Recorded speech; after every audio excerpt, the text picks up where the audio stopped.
In one of the more recent chapters of Berserk, chapter 361, there is a seemingly minor panel where Guts is reminded of Godo when he meets Hanarr for the first time. While this may be an insignificant detail, for Guts to reminisce about Godo, even after so much time, really reveals just how impactful Godo truly was towards Guts as a character. And going off that point, is there anyone else in Berserk who was only in the story for 7 chapters, but still managed to change Guts so much? In this video, I will go over the first scene we saw of Guts and Godo together in the manga, which was in chapter 48, titled Sparks from a Sword Tip. This flashback began with Guts explaining to Casca where he had been training for the past year.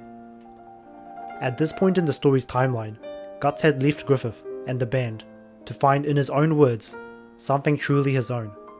As he stated in the Bonfire of Dreams, before anything else, he was only taught to wield a sword, and that was the only thing sustaining him alive. And he felt he needed something more to his own life, or his own ambition. While he is on this quest for meaning, he ends up on this secluded mountain, where an old blacksmith, Godo, and his daughter, Erica, quietly reside. The lesson Godo gives to Guts is very simple and apprehensible.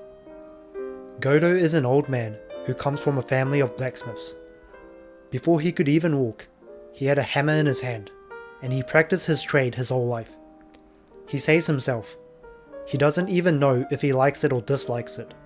To this, Guts seems confused.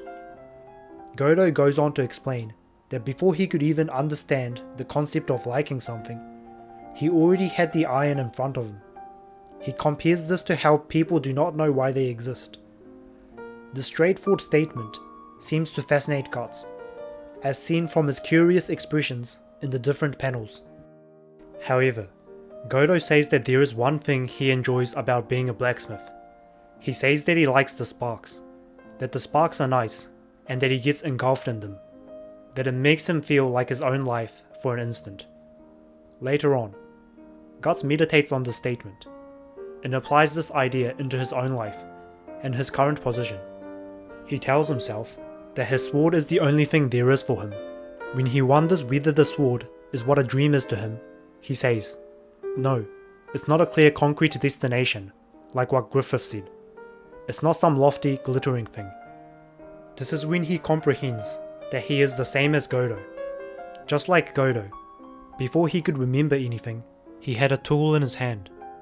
It's like a part of his body, that through all his different experiences, through all the ups and downs, the sword was the only thing which came through all of it. The sword has been his life, in and of itself. This is when he remembers about the remark Godo made about the sparks. He tells himself, maybe I'm drawn by them too. If Guts were to be asked, do you like being a swordsman? I'm more than sure he will respond to the question just like how Godo did. As mentioned earlier, he had held the sword his whole life, and he doesn't even know if he likes it or not. He simply just goes on to do it, because it's all he knows. And this is the scene where Guts finally understands that there is absolutely nothing wrong with that. Contrary to Griffith, and what he said about his own dream, and how whoever doesn't have their own dream isn't someone he considers an equal, Guts realizes that the path he goes on does not have to mimic Griffith's. He doesn't want or need some grand dream or vision like Griffith. He can go on his journey simply living the moment and the actions themselves, rather than working towards some larger purpose. Even though everything kind of goes downhill not too long after this chapter, the simple lesson Godo gave to Guts was what originally motivated him to decide to go on a journey perfecting his swordsmanship after he saved Griffith. In retrospect, what makes Godo's philosophy much more interesting is the way he came to regret and remorse this type of thinking later on in the story.